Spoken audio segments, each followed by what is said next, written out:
Welcome back to the course and welcome to this week's lesson. And this week we're going to talk about the single most important component for acquiring clients as you build your business and really as you maintain your business, so long as you're working one-on-one with clients. And first, before we get to that, I want to cover one final thing around email marketing. That is, what is spam and what is not spam? And you're going to hear a lot about this, by the way, the more you market to community lists. Some people have very strange ideas about you marketing your services. Some people have conflicts around money and spirituality. Some people have just confused concepts about what is spam and what is not spam. First of all, there is no way that you can be, quote, spamming somebody if you're a member of a community list and what you're sending out as an email is allowed by the rules. They have volunteered to sign up for that list. So it is not spam. They can simply put you in a folder. They can, they can set up a filter to put you in the trash folder. They can unsubscribe from that list. It is not spam. What is spam is if you send an email to somebody who has no interest in being on your email list and they've expressed such and you send it anyway, or simply they have not opted in. This, of course, is why I highly urge you to use a service that uses double opted in policies in terms of an email marketing service. But at the same time, you might get some blowback. In fact, the more you market yourself, the more you might get blowback from communities who don't quite understand sales, marketing, or think there's something wrong with doing that, with marketing your services. So be prepared to understand that you may have to defend yourself, but you need to defend yourself with the facts. This has happened to me, I can't tell you how many times, and I've gone through many versions of it. Now, sometimes it can simply be avoided by using more effective marketing copy strategies and headline strategies and simply being authentic and sharing something personal about why you're sharing it. But you're still going to get people who, heck, there was this one list I was on for 6 years, an NLP and hypnosis list. And, I've been posting stuff and articles and contributing there for years. And somebody comes on, somebody who's interested in taking a hypnosis course, and they had some very strong ideas about what the list should be about. Now, what's interesting about that is that our moderator and the rules didn't necessarily agree with them, but they still, said this whole thing about what the list should be about. It shouldn't be about us marketing our services. It should be really about us sharing advanced techniques for hypnosis and NLP, which I found very funny. Now, on this list, several people came to my defense and simply said, look, we don't care what Jason posts. We want to look at it. He's been here for years contributing, and you've been here for just a few months. I didn't really have to do anything, but be prepared, by the way. And I also want to stress that this is only if you're within the rules of the list. It's very critical. Same thing with your own email marketing list. Some people might simply just forget that they signed up. They don't even remember who you are. It happens. And so just understand that some people are confused. And, sadly, these are probably the very people they need clarity from somebody just like yourself. So that's what spam is and what spam is not. So let's get on to this week's lesson. When you're building or increasing the size of your practice, there's virtually no replacement. In fact, there really is no replacement for giving evening introductions to your work or giving talks. They could be lunchtime talks, but really for presenting and giving evening introductions are the easiest to your work. It allows you to provide value and useful experiences and insights for people, as well as directly market your services to those who are obviously interested. It also allows them, by the way, to get a sense of you, which is just incredibly important. Teleseminars are fundamentally ineffective at you acquiring coaching clients unless you have several hundred people on the call. Then it actually starts to become a viable option for you to acquire clients. But at first, you're going to want to work out the material in person anyway. And just a group of 6 or 8 people, you could walk home with 2 prospective clients and, within a week, sign them up for a comprehensive offering, which you've already designed. I consider the evening talks really the bread and butter of a coaching or holistic service practice. There simply is no replacement. It's perhaps the most important component. And there are a few things you must be certain you include as techniques and important things to bear in mind as you facilitate them. And if you want these events to bear fruit for you, if you want them to become what I like to consider client acquisition events. And we're also going to give you some tools in this segment, and tools that will make it easy and simple for you to write and deliver a talk, as well as feel confident and at ease emotionally before and during the talk. So on that, the emotional aspect, I love this. In America, more people fear public speaking than they fear death. I think that's hysterical. Death is actually the number 2 fear in America.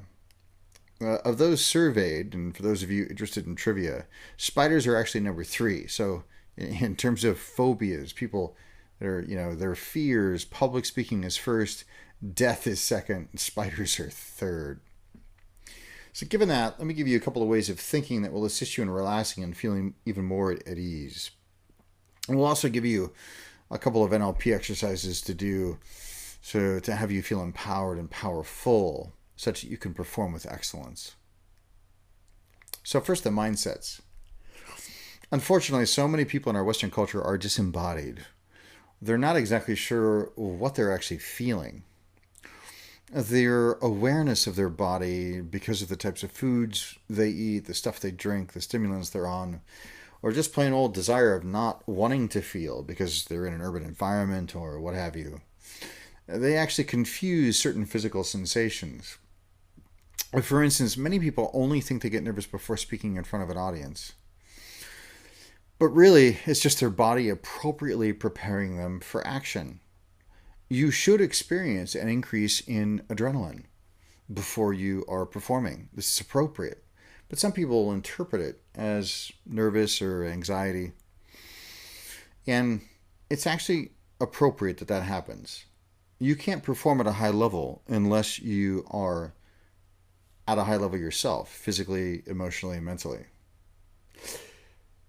So that's the first frame, that actually you're not experiencing fear or anxiety. Maybe you're actually experiencing a simple increase in adrenaline, increased level of awareness, and we like that. You could call it a reframe, but I also think it's often true. There's reframes and there's just reframes. But examine your own experience. Are you really feeling anxiety? Anxiety is actually higher up in the chest. It's a tight band across the chest. It's not in the belly. It's not anywhere else, really. Or is it just your body being amped up and preparing you for action? And more often than not, it's actually the latter. Here's my favorite secret, though, and this will give you, this will be sort of a life raft when you're presenting. And it really is a secret. It's something that when I realized it, it's almost one of those obvious things. It was really a, well, duh moment, but also a eureka moment. My favorite secret is that people are often worried about messing up, forgetting something, not following the script. Although we're going to teach you how to never worry about a script again. But the secret is this: you're the only one who knows how it's supposed to go. So nobody actually knows if you're screwing up, even if you do screw up. You're the only one who knows how it's supposed to go. And if it is an area in which you have deep knowledge or competence, no matter what you do, they're going to get value from it. I can't tell you how many times I have actually delivered some talk and thought it was, less than optimal, that it was certainly not my best. And somebody came up and said, gosh, this one thing you said, and they told me what that thing was. It made such a difference for me. It made the whole evening worth it. And in my head, I'm thinking, really, that thing? Because it's not something that I would have considered to be very valuable or insightful. It was just sort of something that was matter of fact to me. But for them, it made an incredible impact on their experience. They got tremendous value from it. And so, if you're speaking in an area in which you have any knowledge at all, trust me, somebody's going to get some value from it, and often from the least expected way. So if you're concerned about screwing up, well, there's really no way that you can, as long as you show up and you deliver value. And so the mindsets are really simply, am I really feeling anxiety, or is it my body just amped up and preparing me for action? And only you really know how it's supposed to go. Now, let's say you really are experiencing full-on anxiety. Well, anxiety has a structure. It's pretty straightforward. And we're going to get to that and get to an NLP exercise about that so that you can actually move through it very easily. Anxiety is simply this: imagining a future event, consciously or unconsciously, and a negative outcome. So that's varying degrees of awareness. Some people, they think about public speaking and they think they imagine themselves losing their notes. It's a full-on movie and they are completely aware, and they see themselves naked or whatever it is that people do who are terrified to talk, or everybody hating them or whatever. But it's imagining a future event, consciously or unconsciously, really to varying degrees of consciousness, with a negative outcome. That's all it is, really. It's some fantasy future. It's in your own mind. It's not the event, because it hasn't even happened yet, but it's causing you this misery. Knowing that doesn't really help, though. I mean, it can. If you bring it into your awareness, then you can imagine it going well. So next up, I'll guide you through a process that will help very thoroughly, much more thoroughly than simply being aware of the structure of anxiety and how your mind is creating that emotion for you. So let's talk about resolving anxiety. When I work with clients one-on-one, many of them have anxiety as something they need to resolve, and we do that in phase 1 of our work together. And there are typically 2 incredibly effective tools from NLP that are appropriate for this, especially in the context of speaking or performing in front of a group.